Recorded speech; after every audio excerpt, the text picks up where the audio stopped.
저희가 지난주에 정교인 수련회를 은혜 가운데 잘 하고 왔습니다.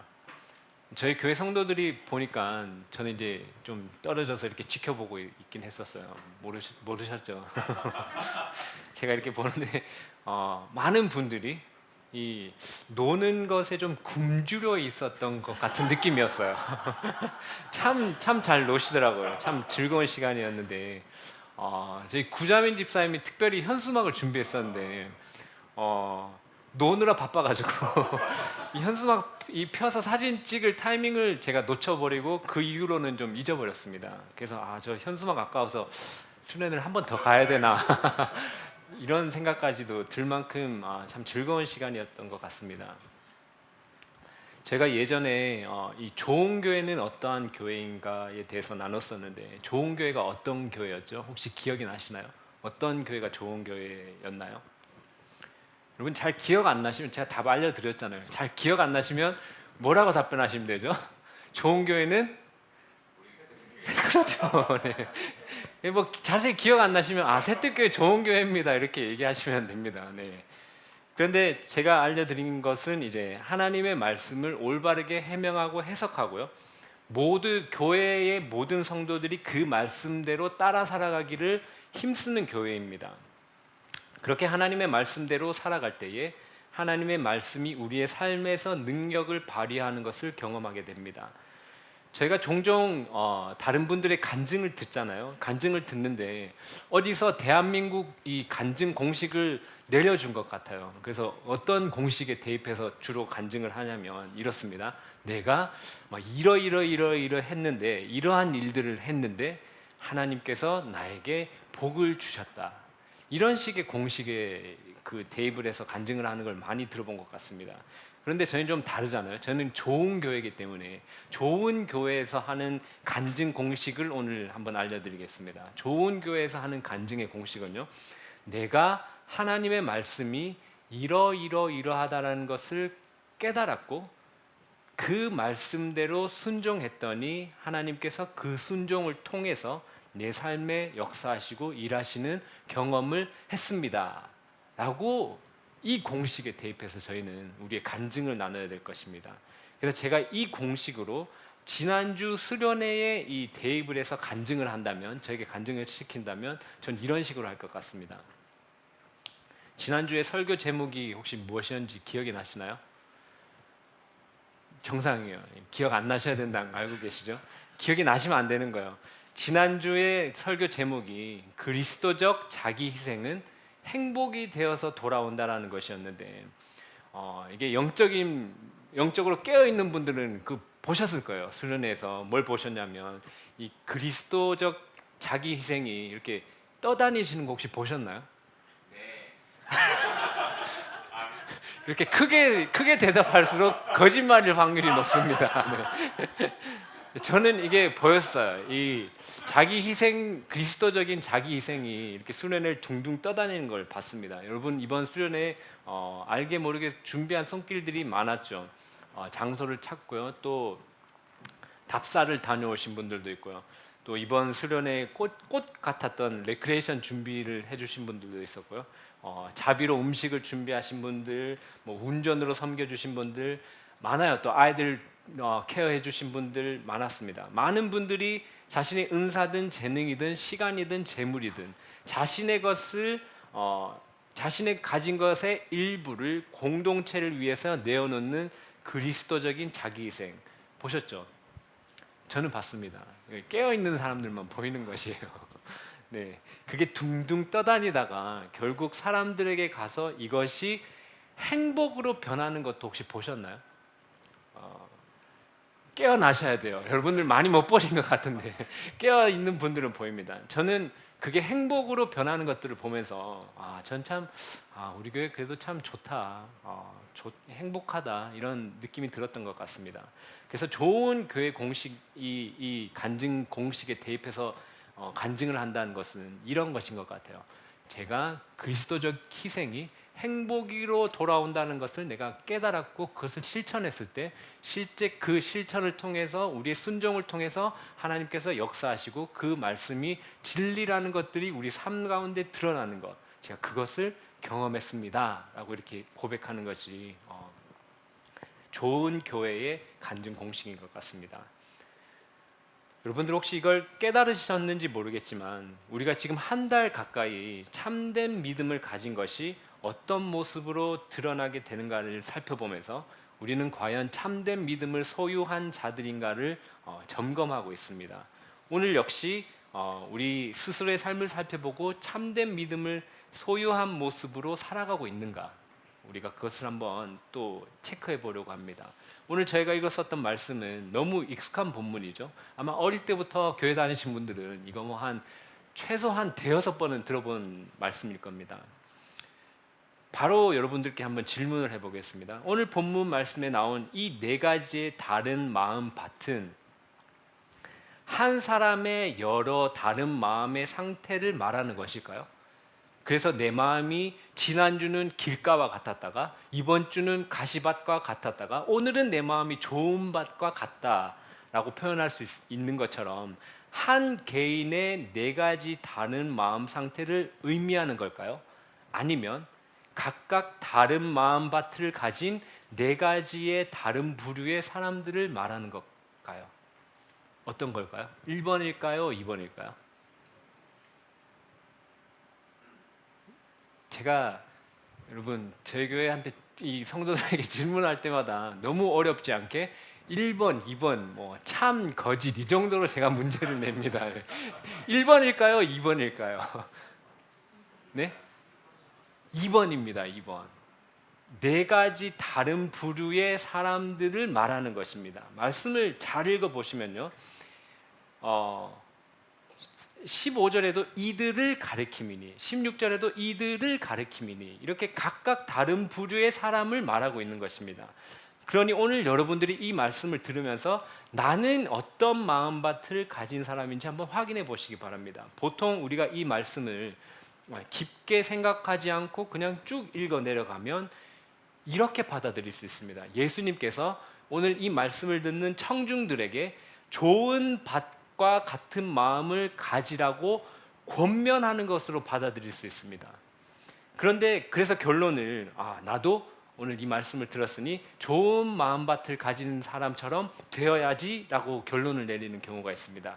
그런데 오늘 말씀을 잘 보면요, 예수님의 의도는 그게 아니라는 것을 알 수 있습니다. 예수님의 의도는 이렇습니다.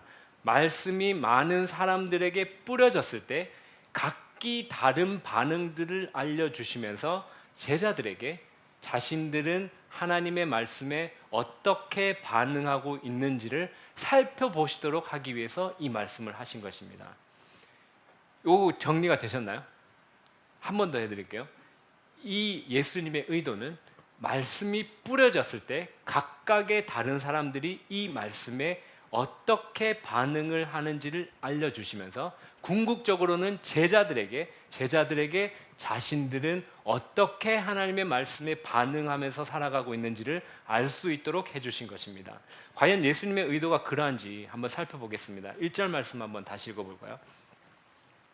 1절 말씀 한번 함께 읽어보겠습니다. 예수께서 다시 바닷가에서 가르치시니 큰 무리가 모여들거든 온 무리는 바닷가 육지에 있더라. 아멘. 예수님께서는 처음에 큰 무리의 사람들에게 말씀하셨습니다. 그래서 예수님께서 이것을 비유로 가르치셨는데 원래 비유는요, 왜 쓰죠? 비유는 약간 어려운 개념을 쉽게 설명해서 이거를 이해를 하지 못하는 사람들에게 쉽게 풀어서 설명하는 것인데 본문에서 예수님의 말과 행동으로 보아서는 이 비유를 그렇게 사용하시지 않으셨습니다. 9절 한번 읽어보겠습니다. 9절 또 이르시되 들을 귀 있는 자는 들으라 하시니라. 아멘. 예수님께서 비유를 말씀하시고는 모든 사람이 이 말씀을 꼭 이해하고 들어야 한다라고 말씀하시는 것이 아니라 들을 귀가 있는 자들은 듣게 될 것이다 라고 말씀하십니다. 큰 무리의 사람들이 다 흩어지고 나서 제자들이 질문했을 때 예수님께서 이렇게 답변하셨습니다. 저희가 10절, 11절도 함께 읽어보겠습니다. 10절 예수께서 홀로 계실 때 함께한 사람들이 12 제자와 더불어 그 비유들에 대해 물으니 이르시되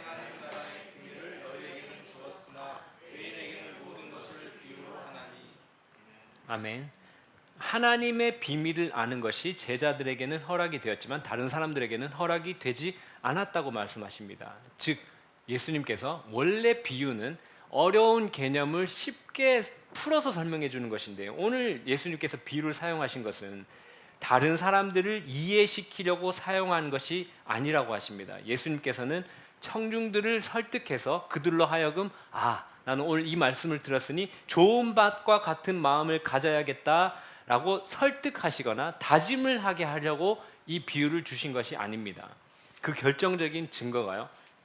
저희가 지난 금요 예배 때 나눴었던 그 이사야의 말씀을 예수님께서 인용하시면서 그 말씀이 이루어졌도다라고 말씀하십니다.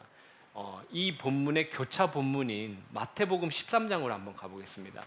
마태복음 13장 말씀, 마태복음 13장 13절부터 18절까지 말씀을 읽어볼 텐데요.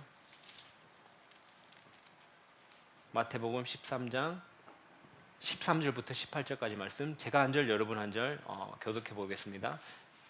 그러므로 내가 그들에게 비유로 말하는 것은 그들이 보아도 보지 못하며 들어도 듣지 못하며 깨닫지 못함이니라.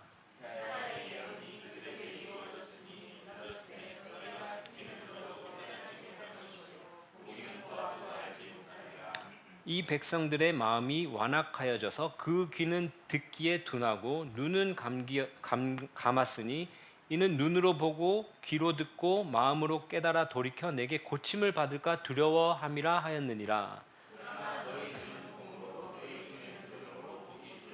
내가 진실로 너희에게 이르노니 많은 선지자와 의인이 너희가 보는 것들을 보고자 하여도 보지 못하였고 너희가 듣는 것들을 듣고자 하여도 듣지 못하였느니라. 아멘. 예수님께서 이렇게 말씀하셨어요. 하나님께서 유다 백성에게 이사야를 보내시면서 하신 이 반전의 말씀이 무엇이냐면 하나님께서는 이사야를 보내시는 목적이 이사야의 경고를 듣고 백성들이 돌아오게 하려는 것이 아니었습니다. 오히려 백성들의 마음을 둔하게 하고 그들의 귀를 막히고 그들의 눈이 감기게 해서 고침을 받지 못하게 하려고 이사야를 보내셨습니다. 그런데 예수님께서 오셔서 오늘 이 비유의 말씀을 하시면서 이 말씀이 백성들에게 이루어졌다라고 말씀하고 계십니다. 이 관점에서 우리에게 익숙했었던 이 비유의 말씀을 다시 생각해 본다면 예수님께서 오셔서 이 비유의 말씀을 전하시는 것은 청중들을 설득해서 변화를 만들려고 하시는 것이 아니라 단순히 말씀이 사람들에게 뿌려졌을 때에 말씀에 대한 반응이 각기 어떻게 다른지를 알려주시는 것입니다. 그래서 일단 이 말씀을 듣고 이 말씀을 깨닫지 못하는 사람은 어차피 이 말씀을 깨닫지 못하기 때문에 그들에게 이 말씀은 아무런 의미가 없고요. 그러나 이 말씀을 듣고 깨달음이 있는 자들은 천국의 비밀이 자신에게 허락되었음을 인하여 감사하고 기뻐할 수 있도록 하는 것입니다. 그리고 자신이 이 말씀을 듣고 받아서 30배, 60배, 100배의 결실을 맺는 자인지 돌아보게 하는 역할을 하는 것입니다.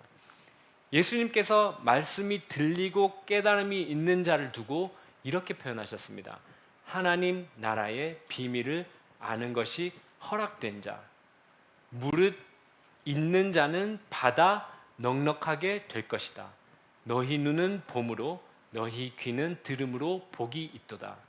그럼 이런 마음을 가지고 있는, 이런 들을 길을 가지고 있는 하나님의 나라의 비밀을 아는 것이 허락된 자는 이 네 가지 밭 중에 어떤 마음밭을 가지고 있는 자일까요?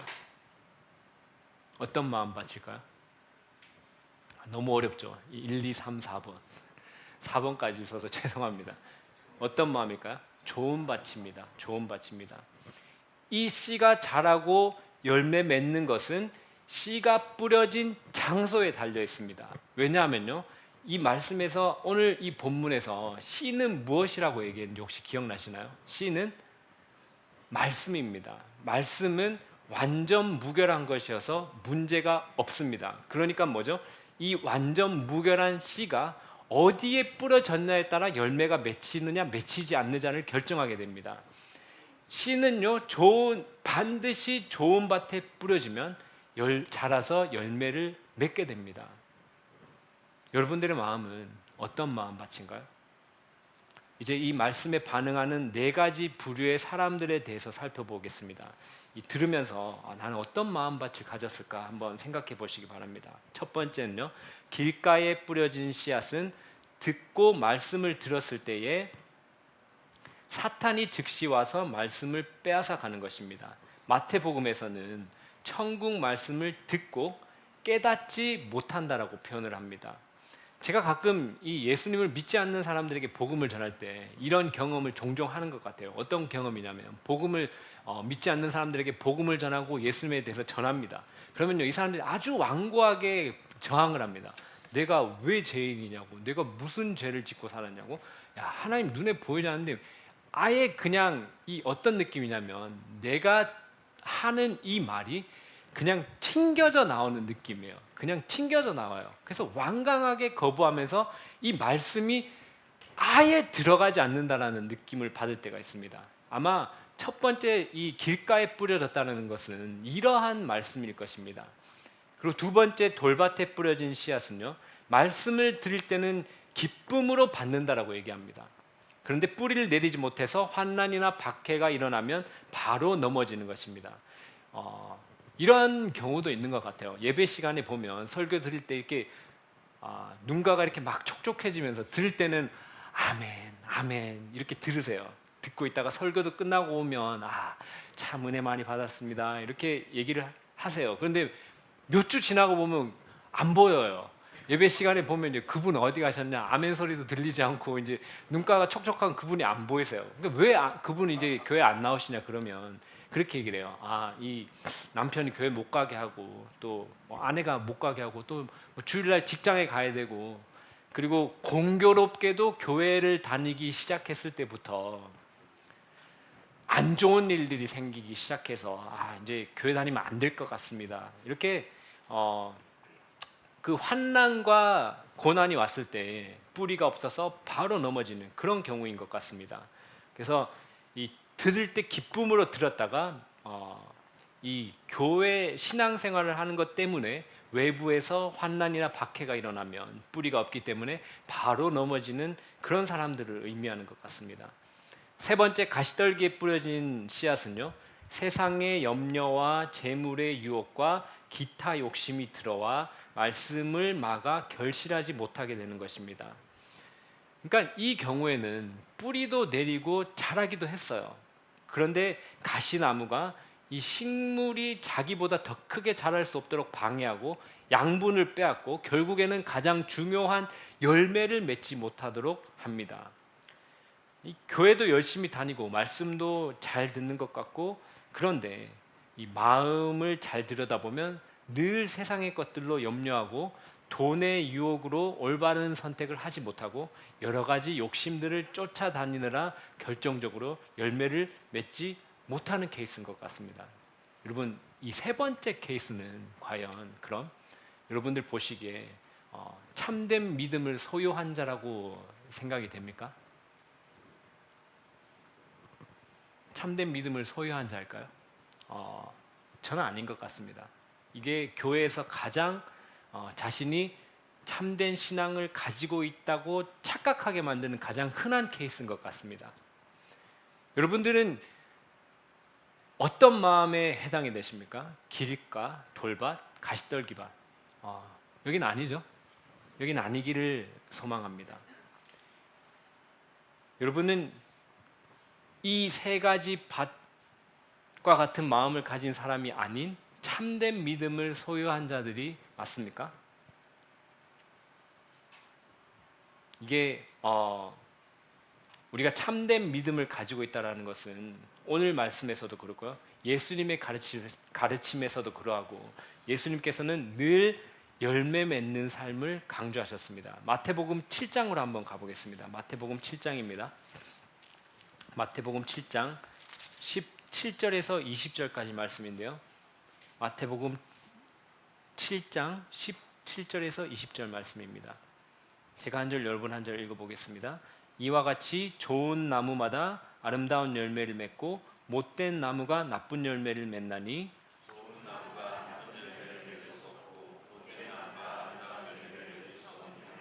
아름다운 열매를 맺지 아니하는 나무마다 찍혀 불에 던져지느니라. 아멘. 하나님의 말씀은 좋은 밭에 심겨지면 반드시 열매를 맺습니다. 여러분들은 그 좋은 밭과 같은 마음을 가지고 계신가요? 혹 그러하다면 그것을 어떻게 알 수 있을까요? 내 마음이 좋은 밭이라는 것을 어떻게 알 수 있습니까?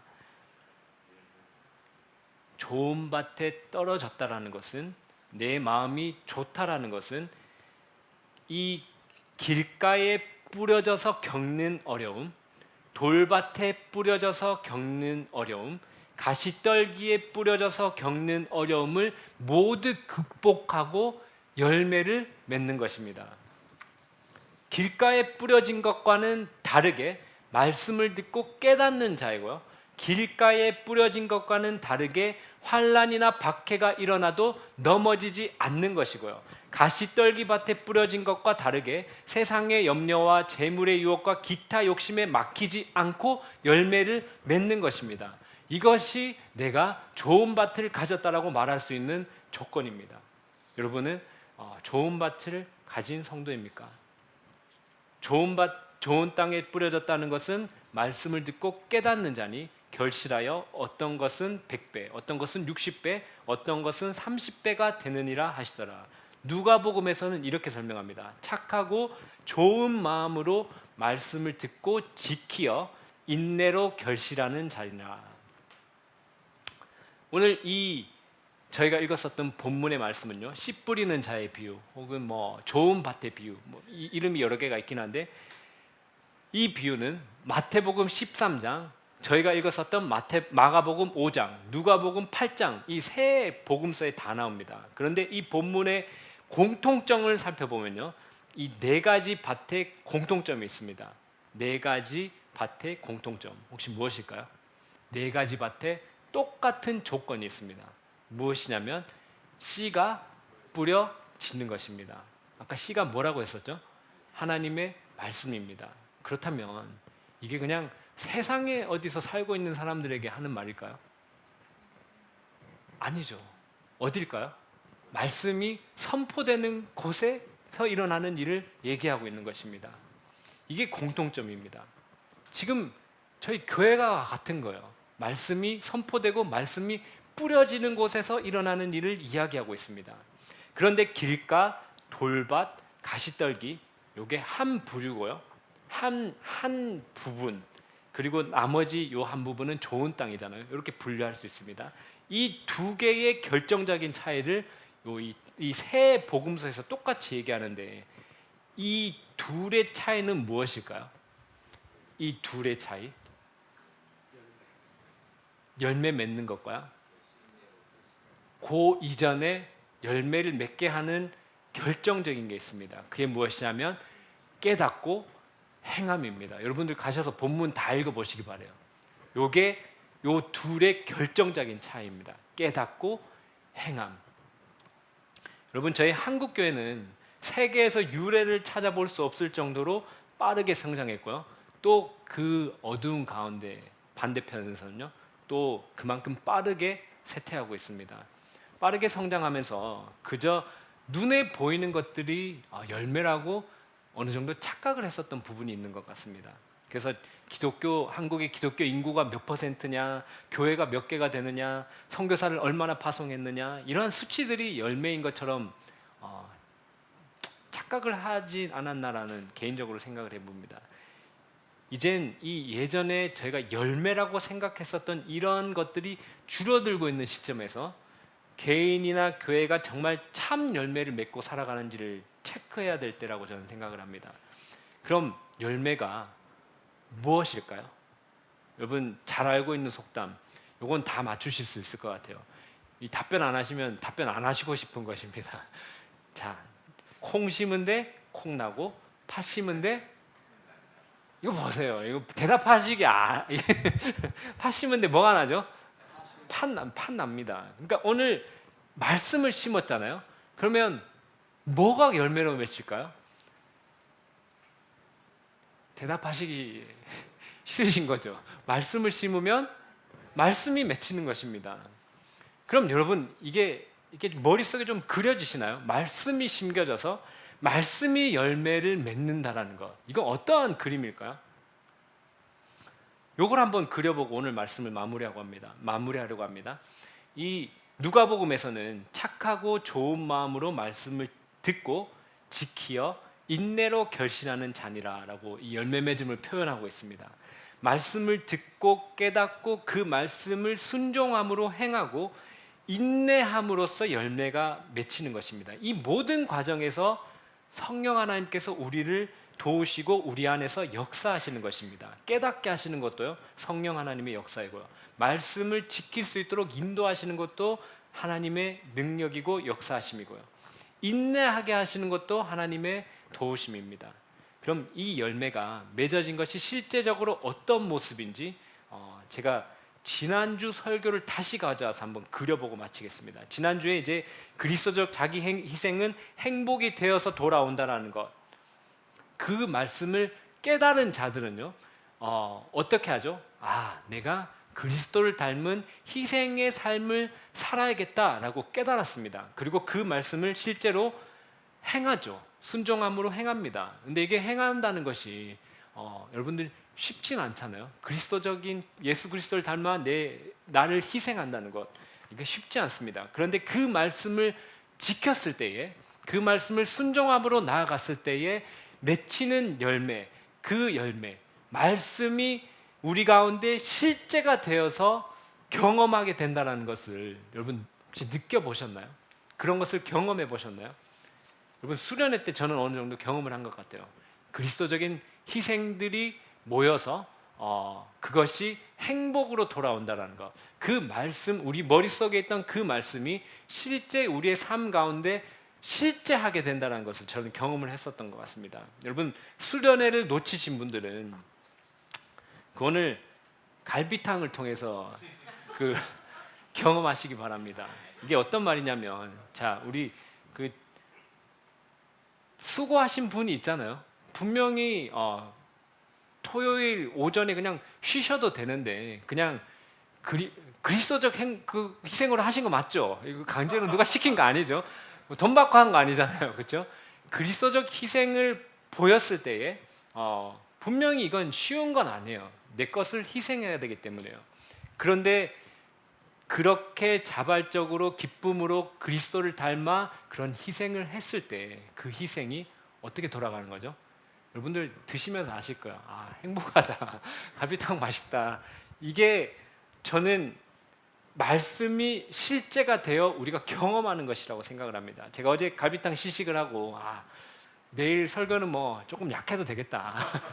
제가 약해도 그냥 갈비탕 드시면서 그냥 은혜롭게 드시면서 가실 수 있겠다라고 생각을 했습니다. 그래서 여러분들 오늘 식사를 하시면서 이 갈비탕에 우려진 그리스도적 희생이 어떻게 행복으로 변하는지를 경험하면서 여러분들 은혜를 맛보시기 바랍니다. 이거 정말 실제가 되는 거예요. 우리 머릿속에만 있던 그런 말씀들, 관념적인 것들, 그런 것들이 실제로 우리 삶에서 경험이 되는 것입니다. 그래서 좋은 밭이라는 것은 이렇게 말씀을 듣고 깨달아 믿음으로 순종하고 인내하여서 결국은 열매를 맺는 것입니다. 이 모든 과정을 하나님께서 기뻐 받으시고 개인은 이 과정을 통해서 믿음이 자라고 그리스도의 성품을 닮아 성령의 열매를 맺게 되고요. 공동체는 그 열매를 통해서 은혜를 누리고 하나님의 그 사랑을 맛보게 되는 것입니다. 여러분 30배, 60배, 100배 이 풍성함을 한번 생각해 보시기 바랍니다. 제가 오늘 말씀을 듣고 그 말씀을 깨닫고 그 말씀을 순종함으로 열매를 맺는다고 가정을 해봅시다. 저도 맺었어요. 우리 강대림 집사님도 계신데 맺었어요. 심 집사님, 장로님, 여기 자 우리 한번 상상력을 발휘해서 옆에 계신 분들이 나무라고 생각하고 이분들에게 엄청난 열매가 맺혔다라는 것을 한번 떠올려 보시기 바래요. 이미지로 되게 풍성할 것 같지 않으신가요? 여러분 제가 장로님의 열매도 누리고요. 우리 집사님 열매도 제가 누리고 서로 이 열매를 누린다는 것, 30배, 60배, 100배 이 풍성함이 이 교회 가운데 드러난다는 것, 너무 풍성하지 않나요, 여러분? 이것을 통해서 하나님의 은혜와 사랑을 누린다는 것, 그거는 정말 엄청난 은혜와 축복이 저희 가운데 있을 거라고 저는 확신합니다. 그래서 예수님께서 이렇게 말씀하셨습니다. 요한복음에서 너희가 열매를 많이 맺으면 내 아버지께서 영광을 받을 것이요 너희는 내 제자가 되리라, 이렇게 말씀하셨습니다. 우리가 이런 열매를 하나님께 맺어드릴 때 하나님께서 얼마나 기뻐하시겠습니까? 하나님께서 얼마나 영광을 받으시겠습니까? 우리 새뜻교회 모든 성도들이 하나님께서 기뻐하시는 열매를 많이 맺어드리며 하나님께 영광을 올려드리는 그런 귀한 삶을 살기를 축복합니다. 저희 함께 찬양 드리도록 하겠습니다. 달고 오묘한 그 말씀 함께 찬양 드리겠습니다.